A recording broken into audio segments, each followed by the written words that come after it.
ये कहानी एक छोटे से गांव की है जहां इशरफ और उसकी बीवी सलमा रहते थे। इशरफ एक मेहनती और सादा दिल शख्स था जो खेतों में दिन रात मेहनत करता था अपने घर वालों का पेट पाल सके। लेकिन सलमा की आदतें और बेवकूफी ने इशरफ को अक्सर मुश्किल में डाल दिया था। सलमा खूबसूरत जरूर थी, लेकिन उसकी अक्ल अक्सर न होने के बराबर लगती थी।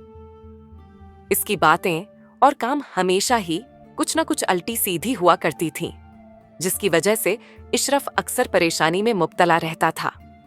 अशरफ, मैं तुमसे एक जरूरी बात करना चाहती हूँ। इशरफ, जो पहले ही थका हुआ था, सलमा की बात सुनकर एक पल के लिए रख गया और सोचा कि अब क्या मसला आ गया है। हाँ सलमा, क्या हुआ?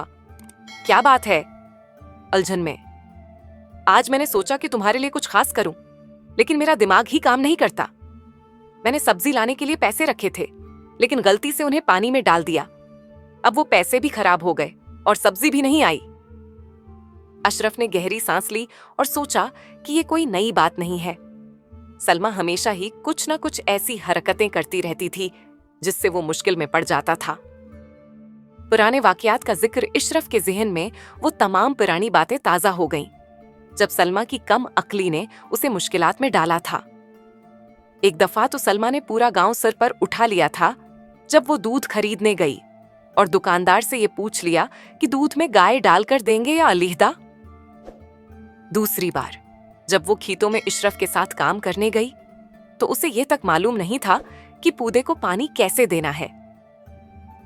उसने पानी पौधों के बजाय रीत में डाल दिया और इशरफ की मेहनत बर्बाद हो गई।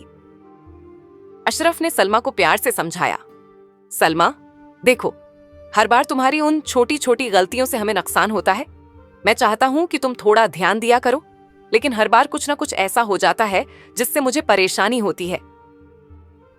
सलमा ने अपनी आंखें नीचे कर लीं और थोड़ी शर्मिंदा हुई, लेकिन उसकी फितरत ऐसी थी कि वो हमेशा कोई ना कोई भूल कर जाती थी।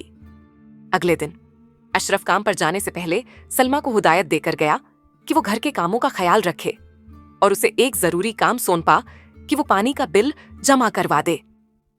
सलमा, ये बिल है और ये पैसे, सीधा जाकर बिल जमा करवाना और कोई और काम मत करना। सलमा ने इशरफ की बात सुनकर सर हिलाया और वादा किया कि वो बिल जमा करवा देगी। इशरफ को उम्मीद थी कि इस बार सब कुछ ठीक हो जाएगा। सलमा बिल जमा करवाने के लिए शहर गई। रास्ते में उसे एक पुरानी दोस्त मिल गई और बातों में लग गई। दोस्त ने उसे बताया कि आज शहर में एक बड़ा मेला लगा है और वहां बहुत सी दिलचस्प चीजें मिल रही हैं। सलमा का दिल मेले की तरफ माइल हो गया और वो बिल जमा करवाने के बजाय मेले में चली गई। मेले में जाते ही सलमा ने देखना शुरू कर दिया कि वहां कैसे खाने पीने की अशिया, कपड़े और खिलौने बिक रहे हैं। एक जगह पर उसे बहुत खूबसूरत चमचमाती चूड़ियां नजर आईं, जो उसने फौरन खरीद लें। सलमा ने पूरे पैसे मेले में खर्च कर दिए और बिल जमा करवाने का बिल्कुल भूल गई। घर आते ही इशरफ ने पूछा, सलमा बिल जमा हो गया? सलमा ने थोड़ा घबराकर जवाब दिया, वो असल में मैं मेले में चली गई थी और पैसे खर्च हो गए, लेकिन देखो मैंने तुम्हारे लिए ये खूबसूरत चूड़ियां खरीदी हैं। इशरफ का दिल डूब गया। इसकी सादा बीवी की बेअक्ली ने उसे एक और मुश्किल में डाल दिया था। वो जानता था कि पानी का बिल जमा न होने की सूरत में उनकी फराहमी बंद हो जाएगी और उसे अगले दिन मजीद पैसे उधार लेकर बिल जमा करवाना होगा। अब सब्र का पैमाना लबरीज हो गया। अशरफ को गुस्सा तो आया, लेकिन फिर भी उसने खुद को संभाला और कहा, सलमा, मैं जानता हूं कि तुम मेरी भलाई के लिए ये सब करती हो, लेकिन हर बार तुम्हारी बेध्यानी हमें मुश्किल में डाल देती है।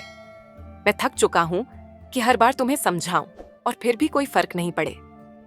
सलमा ने खामोशी से इशरफ की बात सुनी और पहली बार उसे एहसास हुआ कि उसकी कम अक्ली वाकई इशरफ के लिए कितनी बड़ी परेशानी बन चुकी है। सलमा ने दिल में तहैया किया कि वो अपनी गलतियों को सुधारेगी और इशरफ को मजीद परेशान नहीं करेगी। इशरफ ने भी फैसला किया कि वो सलमा को आहिस्ता आहिस्ता समझाएगा ताकि वो मजीद समझदार हो जाए। जिंदगी में हर इंसान की अपनी कमजोरियां होती हैं और ये कहानी हमें सिखाती है कि मोहब्बत, सब्र और एक दूसरे को समझने से ही रिश्ते मजबूत होते हैं। Thanks for watching. ऐसी अच्छी अच्छी कहानियाँ देखने के लिए हमारे चैनल को सब्सक्राइब करें।